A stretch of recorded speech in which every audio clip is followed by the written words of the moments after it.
Welcome, everybody. My name is Edward Shin. I am the CEO, co-founder of QReviews, and we help health systems improve experience for patients and staff through real-time feedback. And it is my pleasure today to welcome the team from AdventHealth, Dr. Michael Torres, who is VP and Chief Medical Officer at AdventHealth, Dr. Leila Durr, Director of Provider Wellbeing, as well as Mary Dijkstra, who's the Director of Medical Staff Services and Provider Performance Improvement. So welcome to you, Michael, Leila, and Mary.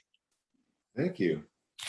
So today we're going to, thank you. Today we're going to talk about physician well-being. And this is obviously a very important and relevant topic today.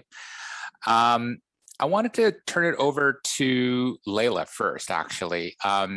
In our call a couple of weeks ago, you had mentioned that AdventHealth started the physician well-being program in February of 2020, which I think is impeccable timing. So walk through how you and Advent and your team thought to actually put something like that in place way before all of the world changed. Sure, I'd be happy to. So actually, attending to the mental health and well-being of physicians has an even longer history with AdventHealth, where it started at their Orlando campus back in the late 90s.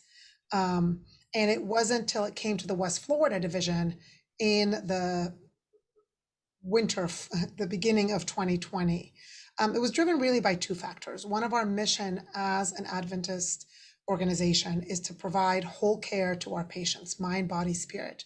Well, our division CEOs and executive suite decided that they wanted to provide that same level of care and support to our physicians and our APPs, our advanced practice providers. And so they wanted to bring that support. They already do some spiritual support through some entities within our division and within our hospitals and chaplains, but they wanted to also provide the mental health, the emotional mental support for these healthcare providers. And, given the epidemic of physician burnout that was already happening long before the pandemic, they really wanted to just make that more of a priority. So that's how we came to be here in West Florida. Awesome. Great. Dr. Torres, Michael, walk us through your role in kind of implementing this physician well-being program. Dr. Durr, Leila mentioned that physician burnout has always been there, and it was certainly the case well before the pandemic. What were some of the factors, maybe, if you want to share anecdotes of, we should really put this in place? It's very easy to look at conduct events, people who are acting out as, bad people or bad situations where people acted badly. And the reality is we took an approach of events that are occurring where people are acting in a way that is not necessarily friendly may in fact reflect that there is some inner turmoil going on with the individual. The stress levels are up, the burnout levels. And I became aware, especially as the pandemic ramped up, that there was more stress in the staff and there was more acting out. And we took an approach of wellness towards that rather than punitive. That's not to say that we don't hold people, accountable if they're, absolutely curmudgeons, but we take an approach of, how's it going? What's going on?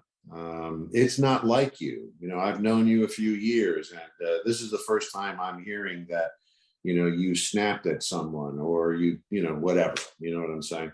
And that led to conversation. Yeah, it's really been stressful. Well, let's unpack that. We have some resources available for that. Are you aware we bring in people to do massages, for example? Are you aware that we have, we start going through all the things that we have available. No, I didn't know that. Well, if you'd come into the doctor's lounge during lunch hour, you get my point. And so, yeah. That led to a lot of conversation with the leaders on the medical executive committee of the medical staff. AdventHealth Ocala, which is the hospital where I'm the chief medical officer in the middle of Central Florida, is a large tertiary care facility with a medical staff of nearly 1,600. So, you know, there's a lot of providers, and I don't just mean physicians, because we take care of our nurse practitioners, CRNAs, PAs. You know, they're all part of the provider staff, and they feel the burnout sometimes even more so. You know, we've even done things where we've gotten the you know, healthcare is a team sport, or at least it should be, and yet we physicians are taught to be islands unto ourselves. You're the smartest.